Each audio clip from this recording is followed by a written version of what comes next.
ನಾನು ಸಿ ರವಿ ಬಂದಿಗನಹಳ್ಳಿ, ಅರ್ಲೂರು ತಾಲೂಕು ಭಾರತೀಯ ಕಿಸಾನ್ ಸಂಘದ ಅಧ್ಯಕ್ಷರು. ಯೋಗಣ್ಣ ಎಸ್.ವಿ.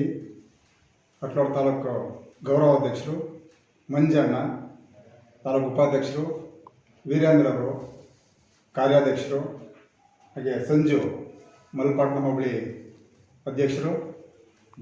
ವೇದಾನಂದ್ ಅರ್ಲೂರು ತಾಲೂಕು ಖಜಾಂಚಿ. ಈ ದಿನ ಇವತ್ತು ಪತ್ರಿಕೆ ಮುಂದೆ ಬಂದಿರೋ ಉದ್ದೇಶ ಏನಪ್ಪ ಅಂದರೆ, ರಾಮನಾಥಪುರ ಮಂಡಳಿಲಿ ತಂಬಾಕು ಬೆಳೀತಾರ ನಮ್ಮ ರೈತರಿಗೆ ಹೊಗೆಸೊಪ್ಪನ್ನು ಸರಿಯಾದ ಬೆಲೆಯಲ್ಲಿ ಕೊಡದೇ ಮಂಡಳಿ ಮತ್ತು ಕಂಪ್ನಿ ಎರಡೂ ಸೇರಿ ರೈತರಿಗೆ ಮೋಸ ಮಾಡ್ತಾ ಇರ್ತಾರೆ. ಎಷ್ಟರ ಮಟ್ಟಿಗೆ ಮೋಸ ಮಾಡ್ತಾ ಇರ್ತಾರೆ ಅಂದರೆ, ರೈತ ಆತ್ಮಹತ್ಯೆ ಮಾಡ್ಕೊಳ್ಳೋ ಮಟ್ಟಕ್ಕೆ ಮೋಸ ಮಾಡ್ತಾ ಇರ್ತಾರೆ ಮತ್ತು ಅನ್ಯಾಯ ಮಾಡ್ತಾ ಇರ್ತಾರೆ. ಈಗಾಗಲೇ ಬೆಳೆದಿರೋಂಥ ಹೊಗೆಸೊಪ್ಪು ಅರ್ಧ ಸಹಿತ ಮಾರ್ಕೆಟೇ ಆಗಿಲ್ಲ. ಇನ್ನೂ ಅರ್ಧಕ್ಕಿಂತ ಹೆಚ್ಚು ಸೊಪ್ಪು ಉಳಿದಿದೆ. ಕಾರಣ, ತಗೊಂಡು 500 ಬೇಲಲ್ಲಿ 200 ಬೇಲನ್ನು ವಾಪಸ್ ಕಳಿಸ್ತಾರೆ, 300 ಬೇಲನ್ನು ವಾಪಸ್ ಕಳಿಸ್ತಾರೆ, 150-200 ಬೇಲನ್ನು ಅವರಿಗೆ ತಕ್ಕಂಥ ಬೆಲೆಗೆ ಮಾತ್ರ ಕೊಂಡ್ಕೊತಾರೆ.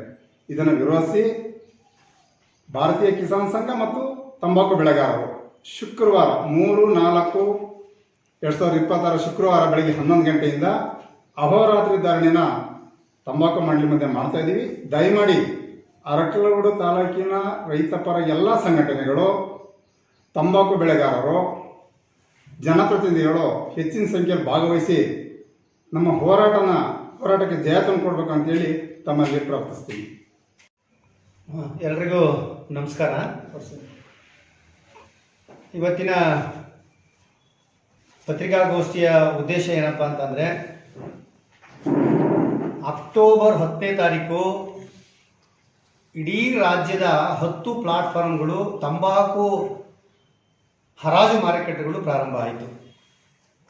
ಪ್ರಾರಂಭ ಆಗಿ ಸರಿಸುಮಾರು ಇಂದಿಗೆ 6 ತಿಂಗಳ ಆದರೂ ಸಹಿತ ತಂಬಾಕು ತನ್ನ ಬೆಲೆಯನ್ನು, ತನ್ನ ಸ್ಥಿರತೆಯನ್ನು ಹೆಚ್ಚಿಸಿಕೊಳ್ಳಿಲ್ಲ. ಮೊದಲು ಆಂಧ್ರದಲ್ಲಿ 450 ರೂಪಾಯಿ ಏನು ಗರಿಷ್ಠ ಬೆಲೆ, ಕರ್ನಾಟಕದಲ್ಲಿ ಪ್ರಾರಂಭ ಆದಾಗ 320 ರೂಪಾಯಿ ಏನಾಯಿತು. ಅದಾದಮೇಲೆ ಹಂತವಾಗಿ ಮಾರ್ಕೆಟು ತನ್ನ ಬೆಲೆನ ಹೆಚ್ಚಿಸ್ಕೋತದೆ ಅಂತ ಅಂದ್ಕೊಂಡು ನಾವು ಹಂತವಾಗಿ ಮಾರ್ಕೆಟಲ್ಲಿ ಭಾಗವಹಿಸ್ತಾ ಬಂದೋ. ಆದರೆ ತನ್ನ ಬೆಲೆನ ದಿನೇ ಕುಸಿತ ಕಂಡು ಮಾರ್ಕೆಟು ಅಧೋಂಪತನಕ್ಕೆ ಇವತ್ತು ಮಾರ್ಕೆಟು ಹೋಗಿದೆ ತಂಬಾಕು. ಅದಾದ ಮೇಲೆ ಕೇಂದ್ರ ಕೈಗಾರಿಕಾ ಮಂತ್ರಿ ಕುಮಾರಸ್ವಾಮಿ ಅವರ ನೇತೃತ್ವದಲ್ಲಿ ಎಲ್ಲ ಪ್ರಿಯಾಪಟ್ಟಣ, ಹುಣಸೂರು, HD ಕೋಟೆ, ಅರ್ಕಲಗೂಡು, KR ನಗರ, ಹೊಳೆನರಸೀಪುರ ಇಷ್ಟು ಭಾಗದ ತಂಬಾಕು ಬೆಳೆಗಾರರೇನಿದ್ದೀವಿ, ಅಲ್ಲಿಯ ಚುನಾಯಿತ ಪ್ರತಿನಿಧಿಗಳು, MLAಗಳು ಮತ್ತು ಹಾಸನದ MP ಮತ್ತು ಮೈಸೂರು MP ಹೈ ಲೆವೆಲ್ ಮೀಟಿಂಗ್ಗಳಾದರೂ ಸಹಿತ ಯಾವುದೇ ಹೊಗೆಸೊಪ್ಪಿನ ಬೆಲೆಯಲ್ಲಿ ಕಿಂಚಿತ್ತೂ ಸಹಿತ ನಾವು ಏರಿಕೆಯನ್ನು ಕಂಡಿಲ್ಲ. ಹೈ ಲೆವೆಲ್ ಮೀಟಿಂಗ್ಗಳು ಕವಡೆ ಕಾಸಿನ ಕಿಮ್ಮತ್ತಿಲ್ಲ. ಕೇಂದ್ರ ವಾಣಿಜ್ಯ ಮಂತ್ರಿ ಪಿಯೂಷ್ ಗೋಯಲ್, ರಾಜ್ಯ ನಮ್ಮ Mysuru MP ಪ್ರತಿನಿಧಿಸ್ತಕ್ಕಂಥ Mysuru MP, Hassan MP, ಎಲ್ಲ ಚುನಾಯಿತ MLAಗಳು ಒಂದು ನಿಯೋಗ ಹೋಗಿ ವಾಣಿಜ್ಯ ಮಂತ್ರಿನ ಭೇಟಿ ಮಾಡಿ ತಂಬಾಕು ಬೆಳೆಗಾರರ ಸಂಕಷ್ಟವನ್ನು ಹೇಳಿದರೂ ಸಹಿತ ಕವಡೆ ಕಾಸಿನ ಕಿಮ್ಮತ್ತು ರೈತರಿಗೆ ಸಿಕ್ಕಿಲ್ಲ. ಸಂಸತ್ತಲ್ಲಿ ಯದುವೀರು ಮತ್ತು ನಮ್ಮ ಹಾಸನದ MP ಶ್ರೇಯಸ್ ಪಾಟೀಲ್ ಮಾತಾಡಿದ್ರು ಸಹಿತ ಕವಡೆ ಕಾಸಿನ ಕಿಮ್ಮತ್ತಿಲ್ಲ.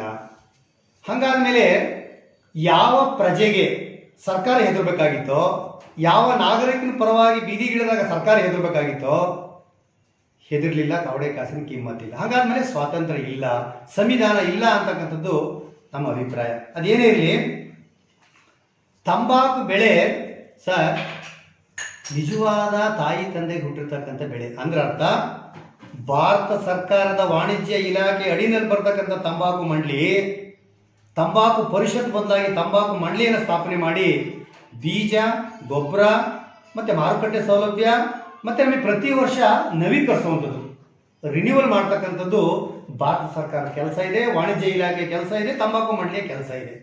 ಇದ್ರ ಮಾರುಕಟ್ಟೆ ಸೌಲಭ್ಯನೂ ಒದಗಿಸ್ತಕ್ಕಂಥ ಕೆಲಸ ತಂಬಾಕು ಮಂಡಳಿ ಮೇಲಿದೆ.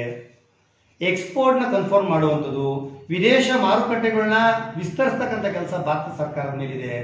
ಅದನ್ನು ವಾಣಿಜ್ಯ ಇಲಾಖೆ ಮಾಡ್ತಾ ಇಲ್ಲ. ಇದನ್ನು ಯಾವುದೇ MP ಯಾವುದೇ MLA ಕಾಟಾಚಾರಕ್ಕೆ ಮೀಟಿಂಗ್ಗಳು ಮಾಡಿದರೆ ಹೊರತು ನಮಗೆ ಅರಿವಿಗೆ ಬರಲಿಲ್ಲ. ಹಾಗಾದ್ಮೇಲೆ ಇವ್ರ ಕೆಲಸ ಭಾಳ ಸರಳ ಅದೇ. ಇವರು ಸಂಸತ್ತು ಒಳಗೆ ಮಾತಾಡೋಂಗಿಲ್ಲ ಸರ್. ಹಾಗಾದ್ಮೇಲೆ ಸಂಸತ್ತು ಹೊರಗೆ ಮಾತಾಡಬೇಕು, ನಮ್ಮ ಜೊತೆ ಕೂರಬೇಕು, ಬೀದಿಲಿ ಕೂರಬೇಕು. ಪ್ರತಿಭಟನೆ ಸಂವಿಧಾನಬದ್ಧವಾದ ಹಕ್ಕು ಅನ್ನೋದೇ ಆದಮೇಲೆ ಅವರು ಬೀದಿಲಿ ಕೂತು ನಮ್ಮ ಜೊತೆ ಹೋರಾಟವನ್ನು ಮಾಡಬೇಕು. ಹಾಗಾದಾಗ ಮಾತ್ರ ಈ ಚುನಾಯಿತ ಪ್ರತಿನಿಧಿಗೆ ಏನಾದರೂ ಒಂದು ಅರ್ಥ ಬರ್ತದೆ ಅಂತಕ್ಕಂಥದ್ದು ನಮ್ಮ ಅಭಿಪ್ರಾಯ. ಈ ತಂಬಾಕಿನಿಂದ ಸರಿಸುಮಾರು ಉತ್ಪನ್ನದಿಂದ ಸಿಗರೇಟಿಂದ ಹಿಡಿದು ವಿದೇಶಿಗೆ 60 ದೇಶಗಳಿಗೆ ಏನು ರಫ್ತು ಮಾಡ್ತಿರೋ ಮತ್ತು ದೇಶದಲ್ಲಿ ಉತ್ಪನ್ನಗಳಾಗಿ ಏನು ಮಾರಾಟ ಮಾಡ್ತೀವಿ, ಇದರಿಂದ 45,000 ಕೋಟಿ ಭಾರತ ಸರ್ಕಾರಕ್ಕೆ ತೆರಿಗೆ ಬರ್ತಾ ಇದೆ. ಇದೇನು ಹೊಗೆ ಸೊಪ್ಪು ಏನು ಹೇಳ್ತೀವಿ, ಫುಡ್ ಆಕ್ಟ್, ಆಹಾರ ಭದ್ರತಾ ಕಾಯ್ದೆ ಅಡಿನಲ್ಲಿ ಬರೋದಿಲ್ಲ, ಇದಕ್ಕೆ ಯಾವುದೇ ಪ್ರೋತ್ಸಾಹನ ಬೆಂಬಲ ಬೆಲೆ ಈ ಥರದ್ದು ಕೊಡಕ್ಕೆ ಬರೋಕ್ಕಾಗೋದಿಲ್ಲ ಅನ್ನೋದ್ಮೇಲೆ ಈ ಭೂಮಿ ಮೇಲೆ ಬೆಳೆಸೋಕ್ಕೆ ಬೀಜ ಕೊಟ್ಟು ಮಂಡಳಿ ತೆರೆದು ವಿದೇಶಿ ವಿನಿಮಯನ ತಂದುಕೊಟ್ಟು ಪಾಪಧನದ ಸರ್ಕಾರ ನಡೆಸೋದೇ ಆದಮೇಲೆ ಬೆಳೆಸಿದ್ದಾದ್ರೂ ಯಾಕೆ ಈ ಭೂಮಿ ಮೇಲೆ? ಭಾರತ ಸರ್ಕಾರ ವಿದೇಶಿ ವಿನಿಮಯಕ್ಕೋಸ್ಕರ ತೆರಿಗೆಗೋಸ್ಕರ ವಿದೇಶಕ್ಕೆ ರಫ್ತು ಮಾಡಿದ್ದಾದ್ರೂ ಯಾಕೆ? ಮತ್ತೆ ನೀತಿಗಳು ಅಂದ್ರೆ ಏನು? PM ಕಿಸಾನ್ ಇತ್ತ, ಡಿಮಾನಿಟೈಸೇಷನ್ ಇತ್ತ, ಕಾನೂನುಗಳು ನಮ್ಮ ಪರವಾಗಿ ಸಂಸತ್ತು ಮತ್ತು ವಿಧಾನಸಭೆಯಲ್ಲಿ ಚರ್ಚೆಯಾಗಿ ಪ್ರಜೆಗೆ ಅನ್ಯಾಯ ಆದಾಗ ಕಾನೂನುಗಳನ್ನ ಮಾರ್ಪಾಡು ಮಾಡಿಕೊಂಡು ತಿದ್ದುಪಡಿ ಮಾಡ್ತಕ್ಕಂಥದ್ದೇ ಸಂವಿಧಾನ. ಎಲ್ಲಾಗಿದೆ? ಇವತ್ತು ರೈತ ಬೀದಿಗೆ ಬಿದ್ದಿದ್ದೀವಿ, ತಾಕತ್ತಿಲ್ಲ, ಇವತ್ತು ಬಿಸ್ನೆಸ್ ಆಗಿದೆ. ಬರೀ ಚುನಾವಣೆ ಪೂರ್ವದಲ್ಲಿ ಇಲ್ಲ ಚುನಾವಣೆಗೋಸ್ಕರ ಕಮಿಷನ್ಗೋಸ್ಕರ ಇಂಥ ಶ್ರೀಮಂತ ಕಂಪನಿಗಳನ್ನ ಇಟ್ಕೊಂಡು ರೈತರನ್ನ ಕತ್ಕೊಯ್ತಾವೆ ಇವತ್ತು ಸರ್ಕಾರಗಳು. ಇಲ್ಲ ತಂಬಾಕು ತೊಲಗಲಿ ಆರೋಗ್ಯ ಉಳಿಯಲಿ, ತಂಬಾಕು ತೊಲಗಲಿ ಪರಿಹಾರ ದೊರೆಯಲಿ ಅಂತಕ್ಕಂಥದ್ದು ನಮ್ಮ ಹೋರಾಟ. ನಾವು ಶುಕ್ರವಾರದಿಂದ ತಂಬಾಕು ಬೆಲೆ ಹೆಚ್ಚಿಸಬೇಕು, ಆಂಧ್ರದಲ್ಲಿ ಆದಂಥ ಅವರೇಜು ಕರ್ನಾಟಕಕ್ಕೆ ಸಿಗಬೇಕು, ಮತ್ತು ಎಲ್ಲ ಥರದ ಗ್ರೇಡ್ಗಳು ಸಹ ಮಾರಾಟ ಆಗಬೇಕು. ಬರೀ X1, X2, X3 ಇಷ್ಟು ಮಾತ್ರ ತೆಗಿತಾ ಇಲ್ಲ, NOGಗಳು ತೆಗಿತಾ ಇಲ್ಲ, BPL ತೆಗಿತಾ ಇಲ್ಲ. ಸುಮಾರು 600 ಬೇಲ್ ಬಂದ್ರೆ 600 ಬೇಲ್ ಬಂದ್ರೆ ಸರ್ ಬರೀ 300 ಬೇಲ್ ಹೋಗ್ತಾ ಇದೆ. 6 ತಿಂಗಳಾದ್ರೂ ಸಹಿತ ಎಷ್ಟು ಸುಳ್ಳು ಹೇಳ್ತೀರಿ? ಆರ್ಡ್ರಸ್ ಇಲ್ಲ, ಹೈಗ್ರೇಡ್ ತಂದ್ರಿ ಅಂತೇಳಿ 6 ತಿಂಗಳು ಸುಳ್ಳು ಹೇಳಿ ನಮಗೆ ಕುಂಟು ನೆಪ ಹೇಳ್ತಾ ಬರೀ ಕಾಲಹರಣ ಮಾಡಿ ಕಂಪ್ನಿಗಳಿಗೆ ಲಾಭ ಮಾಡ್ತಾ ಕಾಲಹರಣ ಮಾಡಿರ್ತೀರಿ. ಎಷ್ಟು ಹೋರಾಟಗಳು ನಡೆದು ITC ಜೋಬ್ ತುಂಬತೆ ಹೊರತು ರೈತನ ಜೋಬ್ ತುಂಬಲಿಲ್ಲ. ನಾವು ಎಷ್ಟು ಬೀದಿಗಿಳಿದು ಹೈ ಲೆವೆಲ್ ಮೀಟಿಂಗ್ಗಳಾದವೋ 280, 180, 160 ರೂಪಾಯಿ ತಗೊಂಡ್ರು ಕಂಪ್ನಿಗಳು. ಅದೇನ ಇಬ್ಬರು ಜಾಗದಲ್ಲಿ 3ನೇ ಲಾಭ ಅನ್ನೋಂಗೆ ರೈತ ಮತ್ತು ಸರ್ಕಾರಗಳ ನಡುವೆ ವಿಧಾನಸಭೆ ಲೋಕಸಭೆ ಹಗ್ಗ ಜಗ್ಗಾಟದಲ್ಲಿ ಯಾವುದೋ ಕಂಪನಿ ಲಾಭ ಆಯಿತು ನೋಡಿ ಸರ್. ಪ್ರಧಾನ ಮಂತ್ರಿ ಫಸಲ್ ಬಿಮಾನ ಹೊಗೆಸೊಪ್ಪು ಬೆಳೆ ತರಬೇಕು ಅಂತಕ್ಕಂಥ ಹೋರಾಟ ನಮ್ದು ಏನಿತ್ತು, ಆ ಹೋರಾಟದ ಫಲವಾಗಿ ಸಂಸತ್ತಲ್ಲಿ ಚರ್ಚೆಯಾಗಿ ಪ್ರಧಾನ ಮಂತ್ರಿ ಫಸಲ್ ಬಿಮೆನ ಆಂಧ್ರ ಸರ್ಕಾರ ಒಪ್ಕೊಂಡು ಒಂದು ಸರ್ವೆ ನಡೆಸಿ ಇದನ್ನು ಸಹಿತ ಪ್ರಧಾನ ಮಂತ್ರಿ ಫಸಲ್ ಬಿಮಾ ವ್ಯಾಪ್ತಿ ತರಬೇಕು ಅಂತಕ್ಕಂಥ ಸರ್ವೆ ರಿಪೋರ್ಟಲ್ಲಿ ಆಂಧ್ರ ಸರ್ಕಾರ ಒಪ್ಕೊಂಡ್ರೆ ಕರ್ನಾಟಕ ಸರ್ಕಾರ ಕವಡೆ ಕಾಸಿನ ಕಿಮ್ಮತ್ ಕೊಡಲಿಲ್ಲ. ತನ್ನ ಪಾಲು ತಗೊಂಡ್ರು GSTನಲ್ಲಿ. ಕೇಂದ್ರಕ್ಕೆ ಏನು ಪಾಲು ಹೋಯ್ತಿತ್ತು, ರಾಜ್ಯಕ್ಕೆ ಏನು ಪಾಲು ಬಂದಿತ್ತು, ಆ ಪಾಲು ಬಂತು. ಇವತ್ತಿಗೂ ಸಹಿತ ರಾಜ್ಯ ಸರ್ಕಾರದ ಪಾಲಿದೆ. ಆದರೆ ಅವ್ರು ಕೊಡ್ಬೇಕಾದ ಪಾಲಲ್ಲಿ ಸರ್ವೆನಲ್ಲಿ ನಮ್ಮ ಕರ್ನಾಟಕ ಸರ್ಕಾರ ಒಪ್ಕೊಂಡಿಲ್ಲ. ಫುಡ್ ಆಕ್ಟ್ ಒಳಗಡೆ ಬರೋದಿಲ್ಲ ಅನ್ನೋದ್ರಲ್ಲಿ ಈ ಭೂಮಿ ಮೇಲೆ ಬೆಳೆಸಿದ್ದಾದ್ರು ಯಾಕೆ? ನಮ್ಮ ಜೋಬಿಗೆ ಲೈಸೆನ್ಸ್ ಕೊಟ್ಟದ್ದಾದ್ರು ಯಾಕೆ? ಅಧಿಕೃತವಾದ ಬೆಳೆಗಾರ ಅಂತೇಳಿ ನೋಡಿ. ಈ ವರ್ಷ 90 ಮಿಲಿಯನ್ಗೆ ಈಗಾಗಲೇ ಬೆಳೆ ನಿಗದಿನ ಮಾಡಿದ್ದೀರಿ. ಬೆಳೆಸ್ತಕ್ಕಂಥದ್ದಕ್ಕೆ ಬೆಳೆ ನಿಗದಿ ಮಾಡಿದ್ದೀರಿ. ಇನ್ನು ಈ ಸೊಪ್ಪೆ ಮಾರಾಟ ಆಗಿಲ್ಲ. ಯಾವುದನ್ನ ಬೆಳೆಸಬೇಕು ಯಾವುದನ್ನ ಬೆಳೆಸಬಾರ್ದು ಅಂತಕ್ಕಂಥದ್ದು ಭಾರತ ಸರ್ಕಾರ ವಾಣಿಜ್ಯ ಇಲಾಖೆ ಮಂಡಳಿ ಹೋದ ವರ್ಷ ಸೊಪ್ಪೆ ಉಳಿದಿದೆ. ಡಿಮ್ಯಾಂಡ್ ಅಂಡ್ ಸಪ್ಲೈ ಬೇಡಿಕೆ ಇಲ್ಲ. ಹಂಗಾದ್ಮೇಲೆ ಈ ವರ್ಷ ಬೆಳೆ ರಜೆ ಮಾಡಬೇಕು. ಬೆಳೆ ನಿಷೇಧಿಸಿ ನಿರ್ಬಂಧ ಮಾಡಿಕೊಂಡು ಉಳಿದಿರ್ತಕ್ಕಂಥ ಬೆಳೆನ ಎಕ್ಸ್ಪೋರ್ಟ್ ಮಾಡಿ ಮುಂದಿನ ವರ್ಷ ಬೆಳೆಸಬೇಕು ಅಂತಕ್ಕಂಥ ನೀತಿನ ಬದ್ಧತೆನ ಸರ್ಕಾರಗಳು ತೋರಬೇಕು. ಅಮೇರಿಕದಲ್ಲಿ ಪ್ರೊಡಕ್ಷನ್ ಜಾಸ್ತಿ ಆದಾಗ ಆ ಬೆಳೆನ ಆ ವರ್ಷ ನಿಲ್ಲಿಸ್ತಾರೆ. ಇಲ್ಲಿ ಹೇಳೋರಿಲ್ಲ ಕೇಳೋರಿಲ್ಲ. 18, 19 ಅವರು ಪರ್ಚೇಸ್ ಮಾಡಿ